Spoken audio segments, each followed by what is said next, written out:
Est-ce que tu repousses souvent le moment de tourner tes vidéos YouTube? Si le mot demain revient à chaque fois qu'il s'agit de tourner ta prochaine vidéo, reste avec moi, je vais t'expliquer non seulement pourquoi cela arrive, comment ton cerveau te joue des tours et surtout comment y remédier et surmonter cette procrastination pour que tu arrives à créer plus facilement tes vidéos YouTube. Bienvenue dans YouTube Solutions, le podcast qui te montre comment faire de ta chaîne YouTube un aimant puissant pour tes offres et qui t'apporte des clients tous les mois sans avoir besoin de créer du contenu tous les jours. Je suis Sandrine, spécialiste YouTube et j'ai le plaisir de guider et aider les entrepreneurs à développer leur chaîne YouTube, à augmenter leur visibilité et surtout à montrer qu'il est possible de créer une communication pérenne et sereine grâce à YouTube. Imagine, publier régulièrement sur YouTube est ton objectif, mais entre ton intention et l'action, il y a toujours une raison de remettre à plus tard. Cette petite voix qui te dit « pas maintenant, demain c'est mieux », ça te parle ? On trouve toujours une excuse « je suis pas prête, je manque d'inspiration » ou « je ne suis pas à l'aise avec la technique ». Résultat, les semaines passent et ta chaîne reste vide. Ça te rappelle quelque chose ? Alors pourquoi je parle de procrastination aujourd'hui ? Eh bien parce que c'est un phénomène que je vois constamment, que j'ai vécu moi-même, oui, et que je vois chez beaucoup d'entrepreneurs. Ce n'est pas une simple question de flemme. Il y a des mécanismes dans ton cerveau qui entrent en jeu de façon complètement inconsciente. Et aujourd'hui, on va décortiquer tout ça pour que tu comprennes pourquoi tu procrastines et comment tu peux te remettre en action. Avant de parler de solutions, prenons juste un moment pour comprendre ce qui se passe dans ton cerveau. Alors, la procrastination, c'est quand ton cerveau préfère obtenir une récompense immédiate plutôt que faire un effort plus important. Et encore plus si les résultats sont visibles à long terme. En gros, ton cerveau cherche à éviter toute forme d'inconfort immédiat pour éviter la peur de ne pas être à la hauteur, le stress et l'angoisse de la technique ou simplement le manque d'inspiration. Donc, il te pousse à faire quelque chose de plus facile comme vérifier tes emails ou scroller sur Instagram. Notre cerveau préfère remettre à plus tard ce qui nous fait peur. C'est une réaction de défense naturelle face à l'inconnu ou à la difficulté. D'ailleurs, dis-moi en commentaire si tu t'es déjà trouvé dans cette situation où tu te disais « Ok, je tourne demain » et puis demain se transforme en semaine suivante. Maintenant, je vais te raconter deux histoires qui vont te montrer comment on peut dépasser la procrastination sur YouTube. La première, c'est l'histoire de Claire. Claire est coach en développement personnel. Elle repoussait constamment le lancement de ses vidéos YouTube. Elle trouvait toujours une bonne raison pour ne pas les tourner.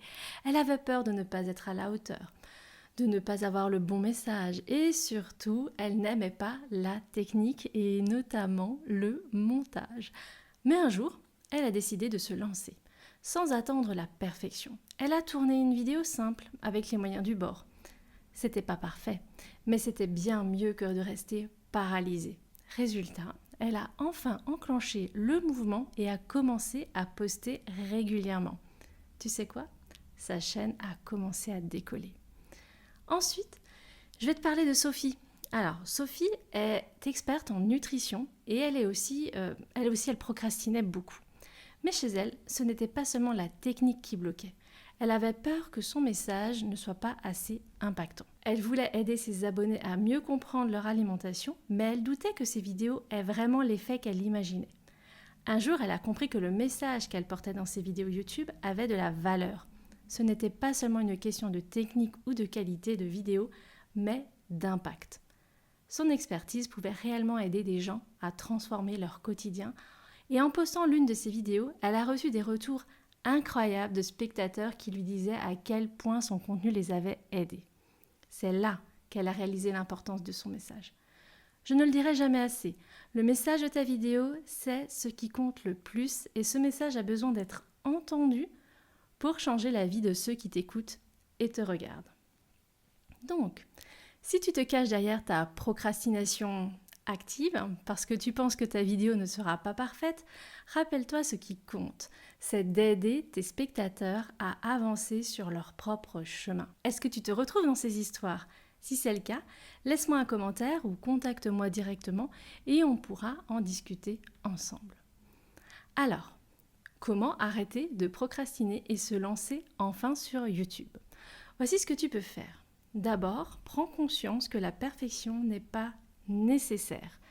Tes abonnés viennent pour ton expertise et tes conseils, pas pour une vidéo digne d'un film hollywoodien. On n'est pas à Cannes non plus, hein. Ensuite, mets en place des petits rituels. Par exemple, bloque une demi-journée par semaine pour tourner tes vidéos, même si ce n'est que pour tester au début. Plus tu vas le faire, plus ça va devenir naturel. Et enfin, n'oublie jamais que ton message compte. Si tu ne tournes pas ta vidéo, personne ne pourra bénéficier de tes conseils. Maintenant tu le sais, la procrastination n'est qu'un mécanisme de ton cerveau pour t'éviter l'inconfort. Mais si tu passes à l'action, même avec de petites étapes, tu seras déjà en train de dépasser ce blocage. Et une fois que tu auras posté ta prochaine vidéo, eh bien tu te rendras compte que c'était bien plus simple que tu ne l'imaginais. Alors, si cet épisode t'a aidé, je t'invite à t'abonner et à consulter la description pour découvrir une ressource spéciale que j'ai créée pour t'aider à comprendre comment fonctionne YouTube pour un entrepreneur. C'est à toi de jouer, passe à l'action. Je sens déjà que ton cerveau est en ébullition et que beaucoup d'idées sont en train de germer pour tes prochaines vidéos ou tes prochains épisodes de podcast. Le podcast YouTube Solutions est fait pour te montrer qu'il est possible d'utiliser YouTube pour ton entreprise sans t'épuiser. Envie d'en savoir plus ? Je t'invite dès à présent à liker cet épisode s'il t'a plu et à t'abonner pour que YouTube puisse t'avertir lorsque le prochain épisode sera en ligne. Et bien entendu, tu trouveras encore plus de conseils et de valeurs dans la vidéo qui s'affiche maintenant sur ton écran. À tout de suite!